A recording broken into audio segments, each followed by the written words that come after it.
जी, अस्सलाम वालेकुम dear students. आज हम जो है वो सेकंड ईयर का पहला टॉपिक और पहला 13th जो यूनिट है, जो नया सिलेबस है, उसको हम स्टार्ट करने जा रहे हैं। और हम कोशिश करेंगे कि जल्दी से जल्दी इस पूरे सिलेबस को हम कवर करें वीडियो लेक्चर्स के जरिए।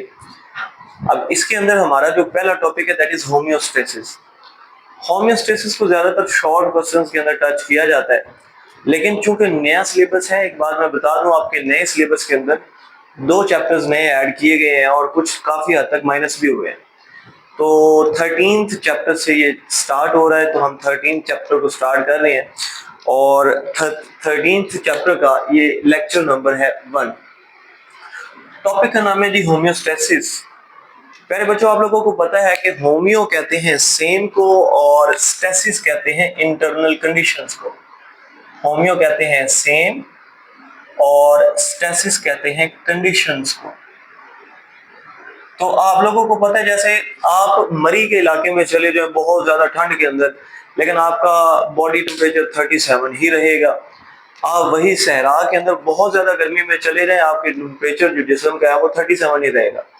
तो क्या ऐसा हमारे जिस्म के अंदर है कि हमारा जो टेम्परेचर है ये भी कम ज्यादा नहीं होता और बाकी मामलात भी जो हमारे जिस्म के अंदर हैं वो सेम रहते हैं?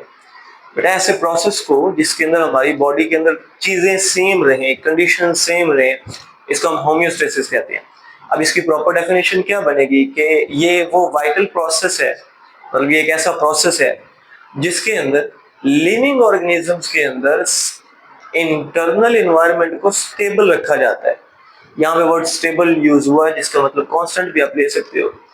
तो ये जो इंटरनल एनवायरनमेंट को स्टेबल रखा जाता है, इवन दो बाहर बहुत ज्यादा चेंजेस आती हैं, जैसे आपको पता है आजकल बहुत गर्मी पड़ रही है और रात के वक्त जो है आप कह लेंगे कुछ दिनों बाद बहुत सर्दी भी पड़ेगी, लेकिन फिर भी हमारे जिस्म का टेम्परेचर सेम रहेगा, कंडीशन सेम रहेगी। ऐसे प्रोसेस को जिसके अंदर ये सेम चीजें रखी जा सके, इसको हम होम्योस्टेसिस कहते हैं। जैसे कि नाम से जाहिर है, होम्यो सेम, स्टेसिस कंडीशंस। ठीक है, तो ये वो वाइटल प्रोसेस है जिसके अंदर, अब इसके अंदर 2-3 चीजें आपको याद रखनी है। एक तो ये वाइटल प्रोसेस है, मतलब एक पूरा प्रोसेस है। प्रोसेस से मतलब ये है कि ये कोई एक सिंपल सी कोई चीज नहीं है, इसके अंदर वाइड रेंज ऑफ मैकेनिज्म्स है। मतलब ये कोई एक चीज नहीं है, इसके अंदर बहुत सारी ऐसी चीजें होती हैं जो मिलके काम करती हैं और पूरा ये होम्योस्टेसिस जो है हमारे जिस्म में हो रहा होता है। अब इसके अंदर वाइड रेंज ऑफ मैकेनिज्म्स भी हैं। ठीक है, मतलब ये एक सिंपल चीज नहीं है। अब एक्सटर्नल एनवायरनमेंट जितना भी चेंज हो, इंटरनल एनवायरनमेंट सेम रहता है, इसको हम होम्योस्टेसिस कहते हैं। अब आप लोगों ने प्यारे बच्चों फर्स्ट ईयर के अंदर पढ़ा हुआ होगा, बल्कि आप लोगों ने मैट्रिक के अंदर भी पढ़ा हुआ है कि होम्योस्टेसिस के ना 3 प्रोसेसेस होती हैं। अब उन प्रोसेसेस के अंदर कौन कौन सी चीजें शामिल हैं? आप लोगों को पता है कि एक्सक्रीशन आ जाती है इन प्रोसेसेस के अंदर, हमारे वेस्ट मेटाबॉलिज्म्स को, वेस्ट चीजों को बाहर निकालना। इसके अंदर ऑस्मो रेगुलेशन होता है, water balance, water and salt balance. प्यारे बच्चों, इसके अंदर आप लोगों को पता है थर्मो रेगुलेशन आ जाता है, जिसके अंदर टेम्परेचर को मेंटेन किया जाता है। मतलब कहने का मतलब ये है कि सारी चीजों के जरिए अल्टीमेटली जो है वो टेम्परेचर आपके जिस्म के अंदर चीजों को मेंटेन करना होता है। अब पहली चीज कि इसका मैकेनिज्म क्या है, मतलब अगर होम्योस्टेसिस की बात की जाए तो इसका क्या मैकेनिज्म है? इसके अंदर ना 3 एलिमेंट्स होते हैं जो मिलके काम करते हैं और होम्योस्टेसिस बनता है। पहला है रिसेप्टर, दूसरा है कंट्रोल सेंटर और तीसरा है इफेक्टर। आप इसकी कोई भी सादा सी एग्जांपल ले सकते हैं कि जब किसी को कोई चेंज नजर आती है तो वो किसी के पास जाएगा और बोलेगा ये चेंज है, फिर वो जिसके पास गया है वो उस चेंज को टैकल करने की कोशिश करेगा। तो आपका जिस्म भी यही करता है। कैसे? क्या आपके जिस्म के बाहर अंदर कोई भी तब्दीली आए ना, उसको रिसेप्टर जो है वो सेंस करेंगे, डिटेक्ट करेंगे। जैसे डिटेक्ट करेंगे ना, वो भागे भागे जाएंगे किसके पास? कंट्रोल सेंटर के पास, और इसको बोलेंगे जी जी बाहर या अंदर जो है वो चेंज आ गई है। तो आपका जिस्म क्या करेगा? ये मैसेज देगा कंट्रोल सेंटर किसको? इफेक्टर को। इसको ये बोलेगा भाई जो चेंज आई है इसको आप कम करें और इसको नॉर्मल करें। तो बेसिकली इसी इन 3 एलिमेंट्स को हम क्या बोलते हैं? मैकेनिज्म, होम्योस्टेसिस बोलते हैं। अब पहला है रिसेप्टर, ये सेंसर। इसकी डेफिनेशन क्या है? ये स्पेशलाइज्ड स्ट्रक्चर्स होते हैं। कोई भी ऑर्गन हो सकता है, कोई भी सेल हो सकता है, टिश्यू हो सकता है, इवन सब सेलुलर ऑर्गेनेलिज भी हो सकते हैं। तो ये वो और स्पेशलाइज्ड स्ट्रक्चर्स हैं जो एक्सटर्नल या इंटरनल इन्वायरमेंट को डिटेक्ट करते हैं। अब एक्सटर्नल इन्वायरमेंट से मुराद क्या है बेटा जी? एक्सटर्नल इन्वायरमेंट से मुराद है कोई भी बाहर वाली चीज, और इंटरनल इन्वायरमेंट में आपकी बॉडी आ जाती है। तो एक्सटर्नल इन्वायरमेंट की एग्जांपल जैसे स्किन रिसेप्टर्स, बाहर टेम्परेचर चेंज हो तो स्किन जो है वो उसको डिटेक्ट कर रही होती है। आपकी बॉडी के अंदर एग्जांपल ले लें ब्लड वेसल्स, तो ब्लड वेसल्स के अंदर रिसेप्टर्स होते हैं जो आपके ब्लड प्रेशर को डिटेक्ट करते हैं।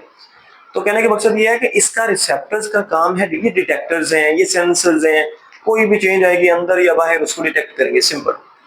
दूसरा है कंट्रोल सेंटर। कंट्रोल सेंटर पता क्या करता है कि जो मैसेज इसको रिसीव होगा रिसेप्टर्स से या सेंसर से, ये उसके मुताबिक चीजों को अरेंज करेगा, उनको प्रोसेस करेगा और फिर अपने हिसाब से आगे मैसेज भेजेगा किसको, इफेक्टर को, कि भाई ये वाली चेंज आई है, इसको आप टैकल करें। कैसे कि जो इफेक्टर है ये आपकी बॉडी का ऐसा पार्ट है जो रिस्पॉन्ड करते हैं इस मैसेज के हिसाब से। मतलब सिग्नल आया, कंट्रोल सेंटर में गया, कंट्रोल सेंटर में दिया इफेक्टर को, उसने कोई क्या कर दिया, उसमें चेंज ले आए।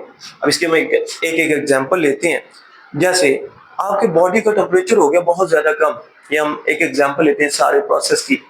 आपके जिस्म के अंदर बॉडी टेम्परेचर जैसे ही कम हुआ ना, ठंड आ गई ऐसे कह लें, तो बॉडी टेम्परेचर जैसे ही कम आया ना, तो स्किन को मैसेज गया, आप कह लें कि स्किन ने डिटेक्ट किया और मैसेज गया कहाँ पे, ब्रेन के अंदर।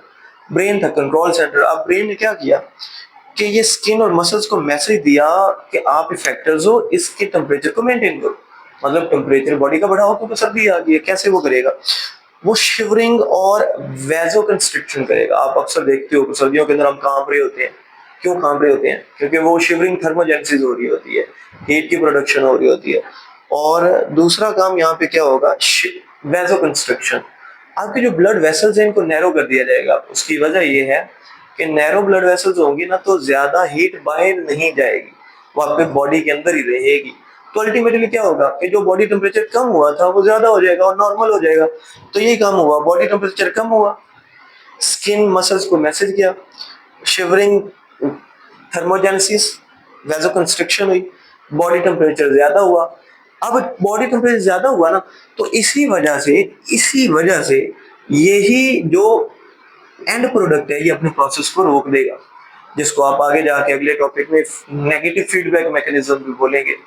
मतलब ये है कि आपके जिस्म ने चीजों को मेंटेन करना। अब इस पूरे प्रोसेस को समझने के लिए हम ये एक साइकिल के जरिए समझते हैं।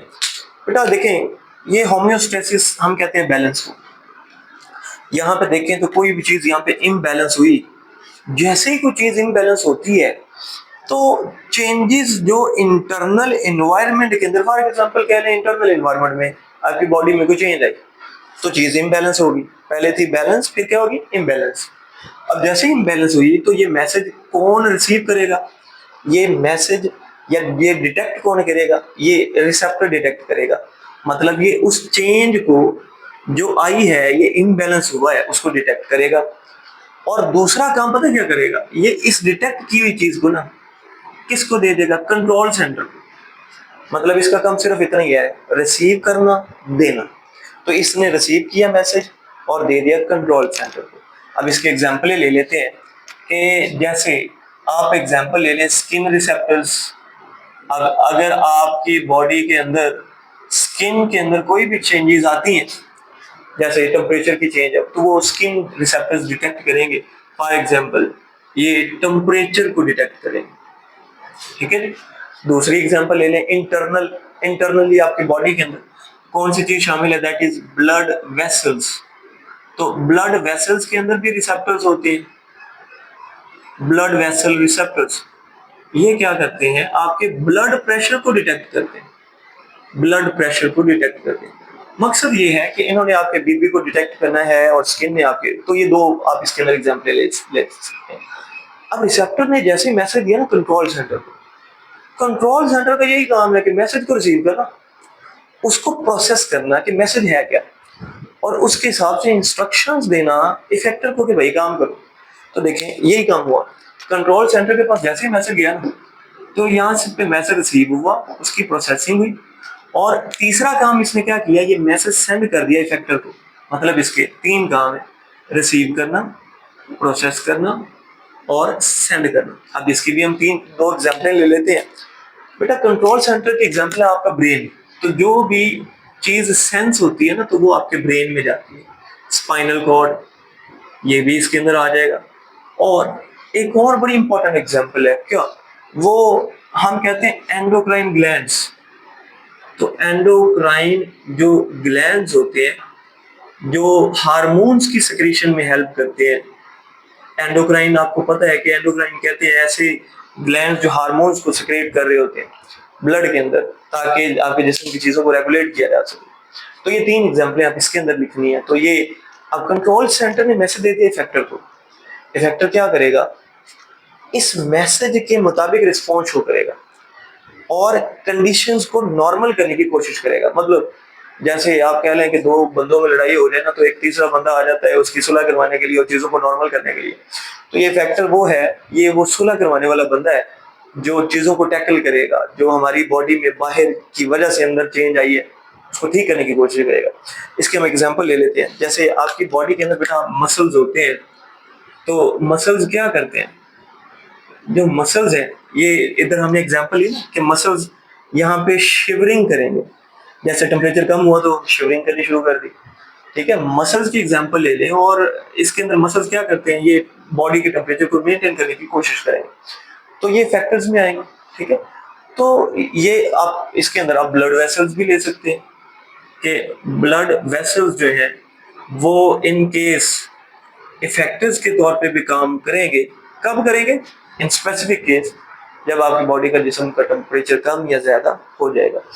तो that is all about the first topic which is homeostasis. Hope so आप लोगों को डियर स्टूडेंट समझ आई होगी। इसके बाद हम नेक्स्ट जो है वो इंशाल्लाह day by day video lectures को हमने जो स्टार्ट किया इसको हम सिलेबस को वाइंड अप करने की कोशिश करेंगे जल्दी से जल्दी। And wish you best of luck for your first year exam जो आप लोगों ने दे लिया। होपफुली आप सबके बहुत अच्छे नंबर भी आएंगे। जिन बच्चों ने इस चैनल में सब्सक्राइब नहीं किया तो ये कर लें, क्योंकि आने वाले दिनों में बहुत अच्छी अच्छी वीडियोस यहाँ पे आने वाली हैं। ओके बेटा जी, अल्लाह हाफ़िज़।